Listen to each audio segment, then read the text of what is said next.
Guys, I want you to tell me what are your thoughts since Ramaphosa is being accompanied by billionaire Mr. Johan Rupert, who happens to own a lot of things.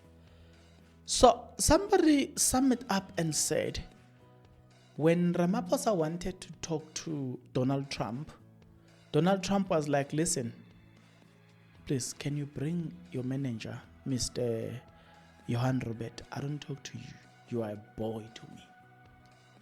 A lot has been said, including the fact that other guests, Donald Trump will go and fetch them from the airport. But Ramaphosa was not even fetched from the airport. What does it tell you? I will also want us to talk about the two billionaires. There is another billionaire behind Donald Trump, and that is Elon Musk. Then there's another billionaire behind Ramaphosa, and that is Johan Rupert. Not a state capture. It's called business. When it's not the Gupta's brothers, right? But if it was the Gupta's brothers, it's called state capture. Right? We'll talk about that because it's very interesting. People have voiced out their concerns, and they are saying, no, this is not as business as usual. What do you think? Let's read an article. I'm going to come back here and address something, because it turns out that, as reported by News 24, it turns out that part of the things that Elon Musk want, or the deal that they are making in America as of now, is Tesla wants to have a base in South Africa. They want to assemble Tesla vehicles here in SA. Then they can, distribute Tesla across the world. So the issue with regards to Mr. Elon Musk, it's not only about Starlink, but it's also about Tesla. Quite interesting.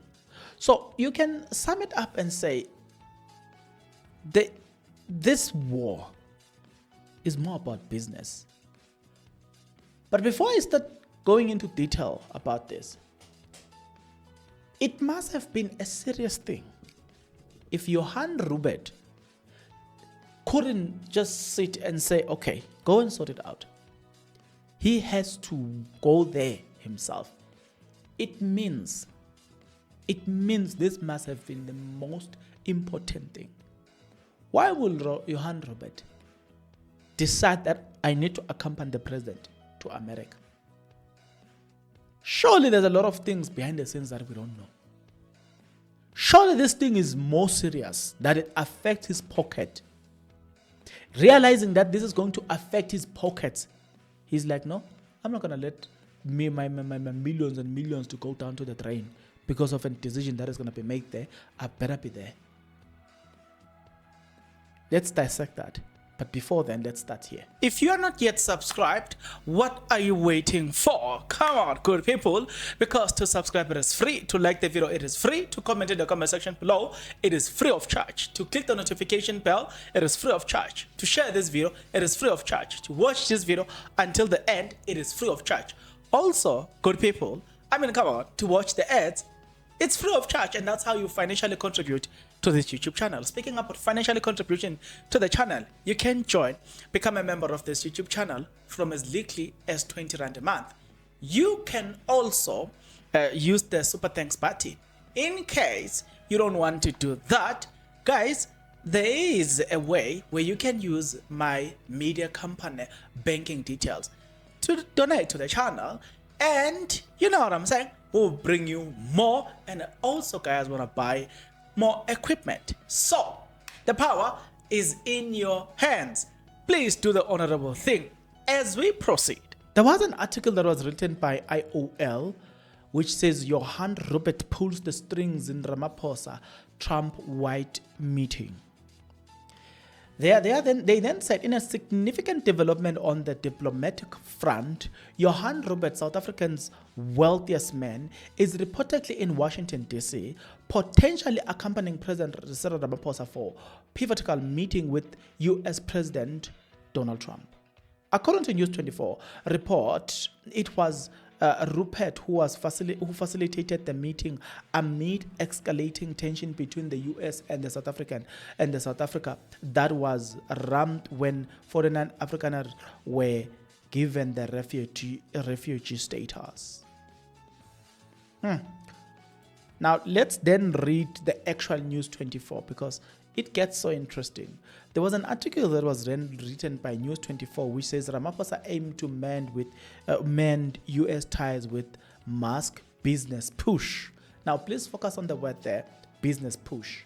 Because when you listen to News 24, then they said President Ramaphosa plans to discuss business opportunities for Elon Musk companies, plural, during a visit to Washington, D.C. this week aimed at meeting relations with U.S. President Donald Trump, Ramaphosa spokesperson said on Monday. Trump has taken aim at South Africa during his second term, citing disapproval of the land reform policy and its genocide case against U.S. ally Israel before the International Court of Justice.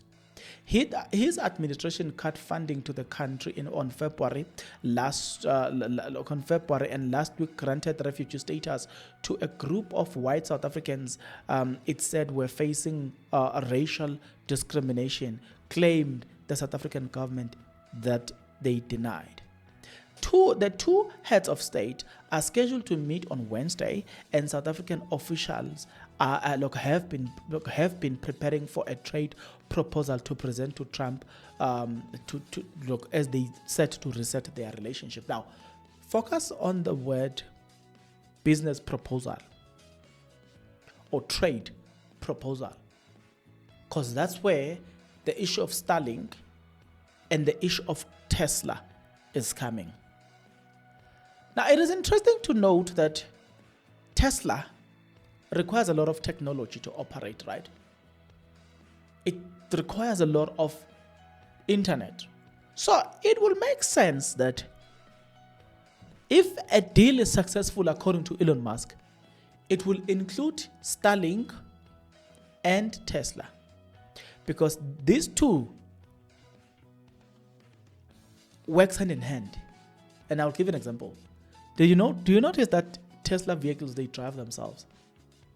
I was watching a video just before I recorded this video. Those cars, they are self-driving. And that is achieved through an internet.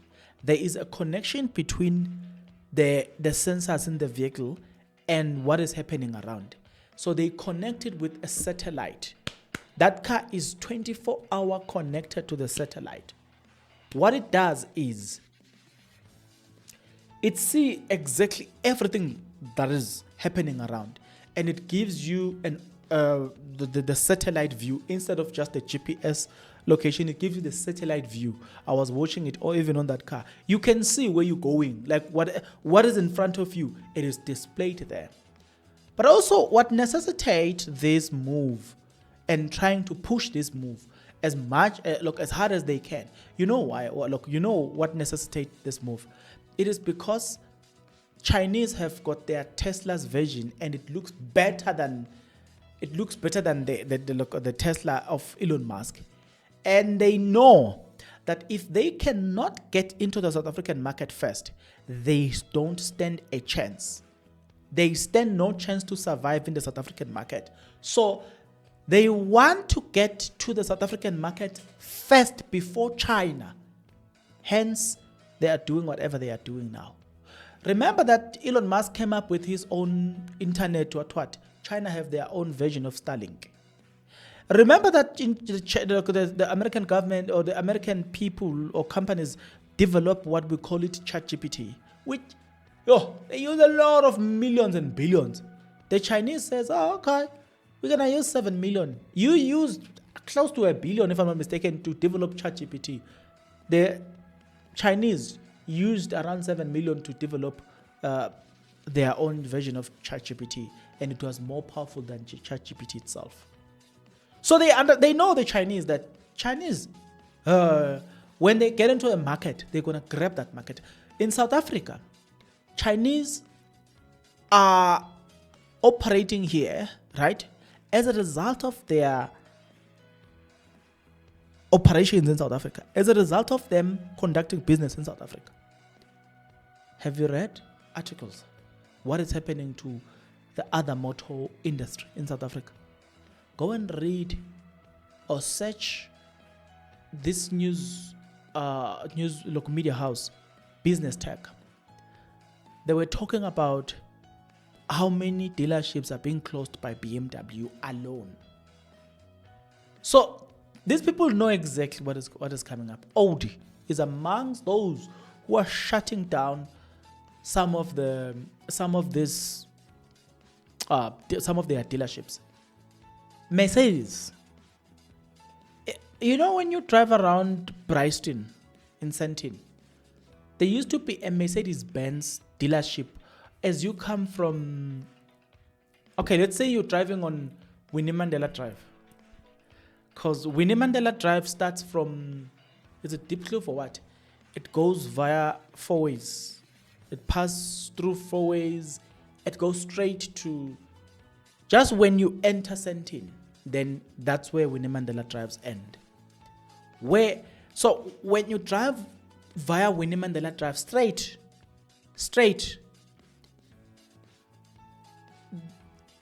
as look, you go through Bryston. There used to be some Mercedes, what dealerships. Mercedes is gone. Just before you get to Mercedes, where there used to be Mercedes dealership, there are Chinese dealerships before that. So they understand the meaning of that. Chinese, once they get hold of the market, it's difficult to compete, because you're gonna have to produce things at a lower price. Chinese, when they get hold of the market. So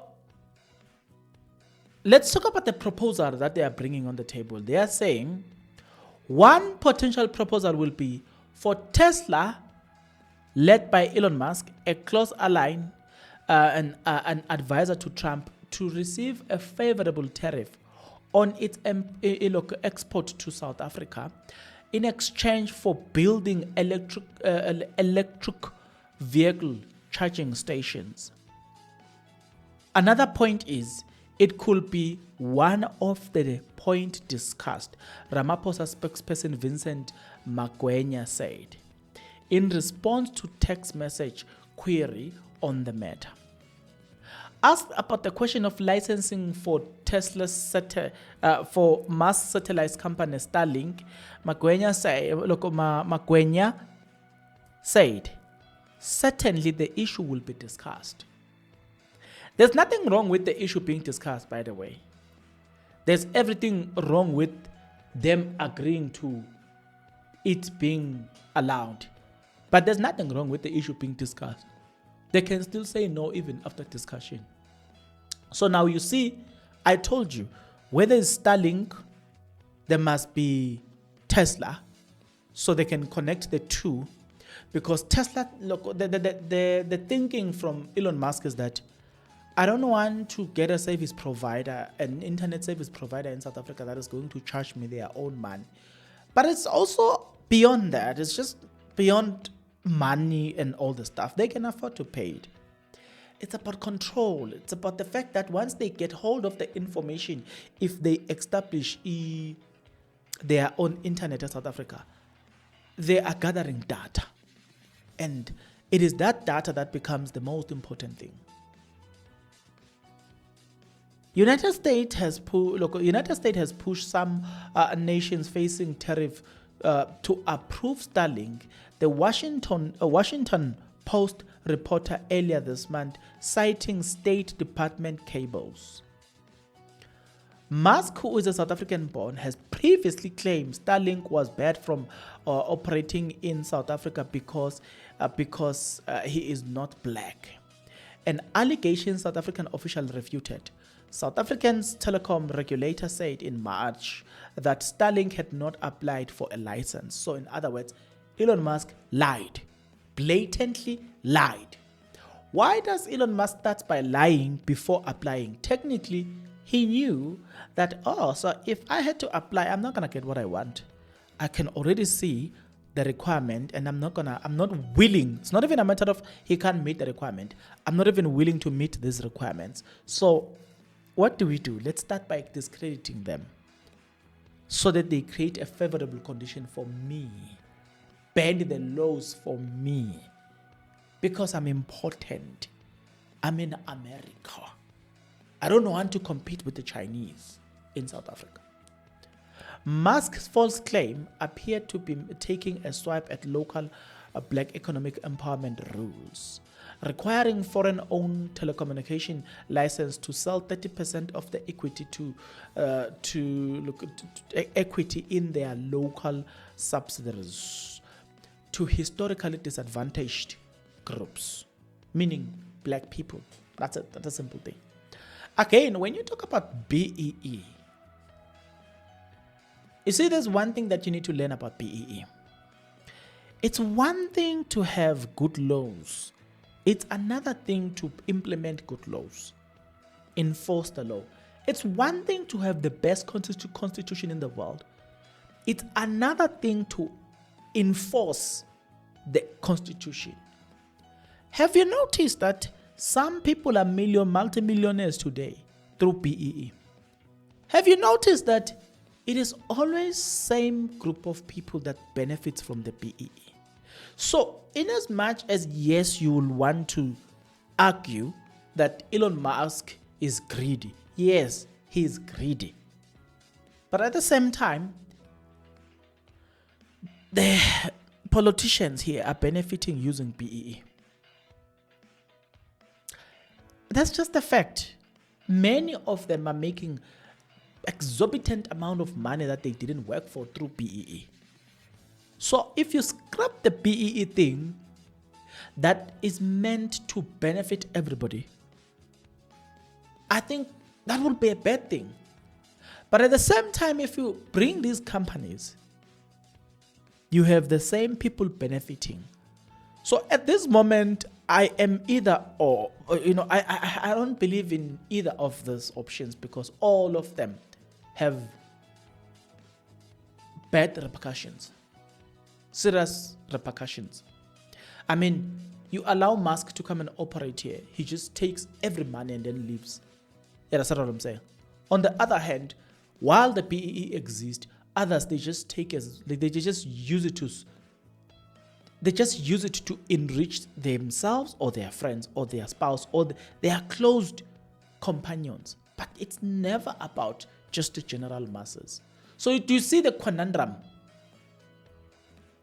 Okay, let's get into this one. Agriculture Minister John Steenhuisen, part of the delegation traveling to the United States on Monday, said we wanted to secure trade benefit for South African farmers.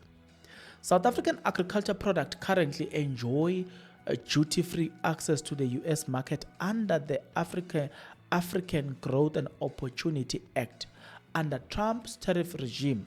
However, that is now at risk.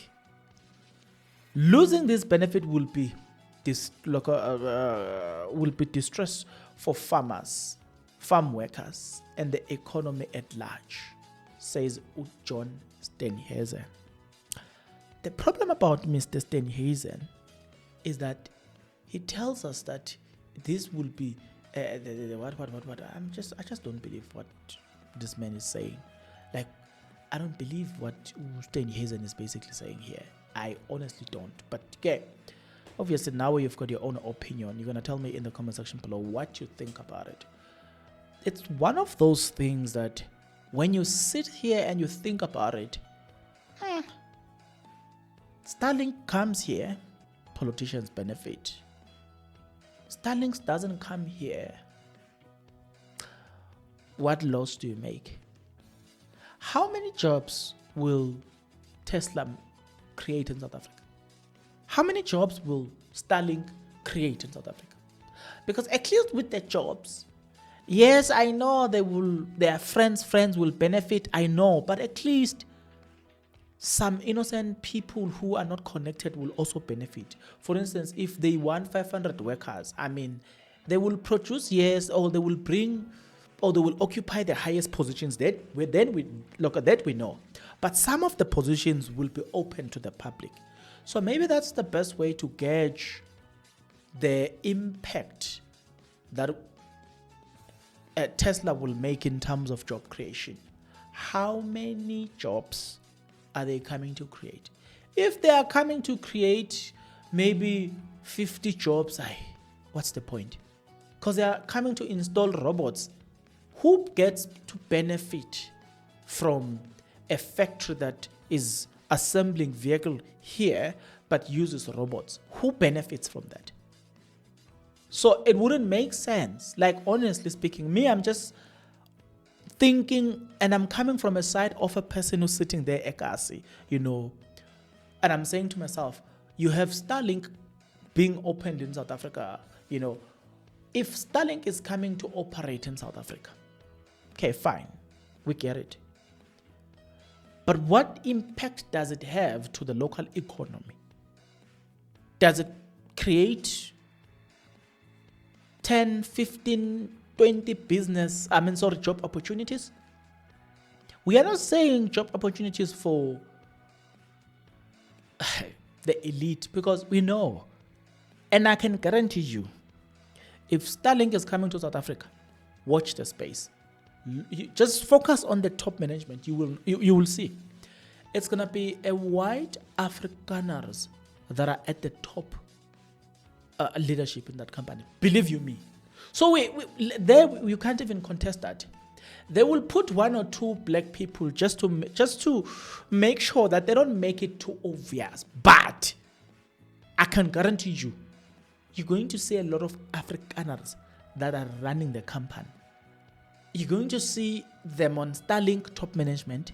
You're going to see them on Tesla top management. You must notice, every company that operates in South Africa, especially the foreign companies, when they operate in South Africa, just look at their leadership. It is dominated by Afrikaners. So we're not even talking about that. I'm just talking about the other jobs, the junior managers, that's where they do you a favor there. You understand? The junior managers, the what, down to general workers. I'm talking about that. When I talk about jobs, just focus on that. I'm talking about that. If you don't believe what I'm saying, you must look at companies such as the British American Tobacco. Look at their management. Look, like all these companies, just look at their management, the top management. You will see that it's dominated by Afrikaners. So when you talk about job creation, the group that will be the first to benefit from that job creation will be the Afrikaners themselves. Then it's Afrikaners. It is the British, those white people who speak English. Then it's gonna be Indians. Then it's gonna be black people, right? Then black people will then dominate from the lowest, top managers, Afrikaners, the white-speaking English people, Indians, black people. Black people are at the bottom. From there, going down to the general worker, it's going to be black people.